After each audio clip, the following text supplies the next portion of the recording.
سێ ساڵ بەسەر هاتنی داعش بۆ باشووری کەرکووک تێدەپەڕێت کە لە ماوەیەکی کەمدا توانی پانتایەکی زۆر بخەنە ژێر ڕکێفی خۆیان لە 11 حوزەیرانی ساڵی 2014 لە ماوەی کەمتر لە 2 ڕۆژ داعش توانی بگاتە پارێزگاکانی نینەوە و سەلاحەدین و دیالە و ئەنبار و بەشێک لە پارێزگای کەرکووک کۆنتڕۆڵ بکات. فەرماندەیەکی پێشمەرگە دەڵێت هێزەکانی سوپای عێراق لە باشووری کەرکووک نەیانتوانی ڕێگری لە پێشڕەوەکانی داعش بکەن. هەر بۆیە پێشمەرگە پلانی پێشوەختی هەبوو بۆ پاراستنی کەرکووک لە مەترسیەکانی داعش. هاتن گەشتە حەویجە و دەوروبەریان کرد هەر لە هەمان کاتە هجوومیان کرد بۆ کەرکووک کە هەموو بۆ سنووری کەرکووک کە توانیان فڕقەی دوانزەی کەرکووک بە تەواتی تێبشکێنن مەقڕی لیوای 47 بگرن مەقڕی لیوای 46 بگرن کە هەموو ئەو چەک و تەقەمەنیانەی کە لە جێشی عێراق بوو ئەو هەموو هەمر و پێداویستی زۆر باشیانە بوو هەمووی کەوتە بەردەستی داعش ئۆپراسیۆنی دیجلە هەمووی کەوتە دەستی ئەوان. دیارە ئێمە پلانێکی پێشوەختەشمان هەبوو بۆ ئەم حاڵەتانەی هەر شتێک ڕوبەڕووی کەرکووک بێتەوە.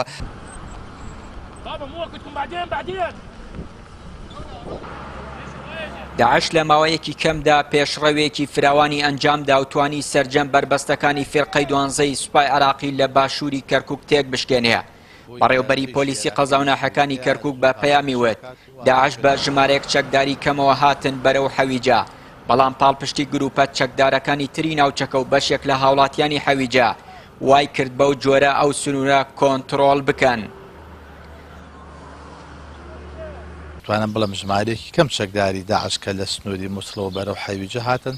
خەڵکی سنووری حەویجە و گروپە تیرۆریستەکان بە ئام هاوکاری یەک بوون بۆی کە جێشی عێراقی لە سنوورەکە زوو پاشە کشێ بکات و ئەو شوێنانی کە جێشی عێراقی تیا بوو هاتن کۆنتڕۆڵیان کردووە دەستیان کرد بەسەر ئەو چەک و تەقەمەنیانی کە جێشی عێراقی هەبوو. هێزی پێشمەرگە باش بوو زوو گەشتناویەوە لەگەڵ هێزەکانی پۆلیس و باقی هێزەکانی ترا ئێمە توانیمان حەدێکیان بۆ دابنین کە نێڵین پێشڕەوی زیاتر بکەن بەرەو کەرکووک بێن. لە کاتی پێشڕەوەکانی داعش لە مووسڵەوە بەرەو ناوچەی حەویجە و باشووری کەرکووک فێرقەی 12 سوپای عێراق و پۆلیس و دام و دەستگاکان لە سنوورەکەدا بوون، بەڵام سوپای عێراق وێڕای هەڵاتن و چۆڵکردنی سەنگەرەکانی سەرجەم کەل و پەل و پێداویستیە سەربازیەکانی بۆ داعش بەجێهێشت و تاکو ئێساش ئەو گروپە بۆ هێرشکردنە سەر سەنگەرەکانی پێشمەرگە سوود لەو تەقەمەنی و چەکانەی سوپای عێراقی دەبینێ.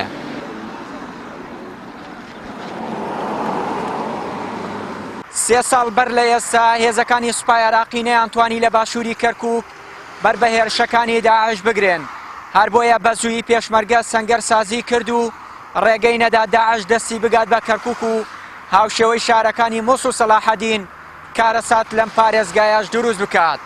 چیانووری کەناڵی ئاسمانی پەیام، کەرکووک.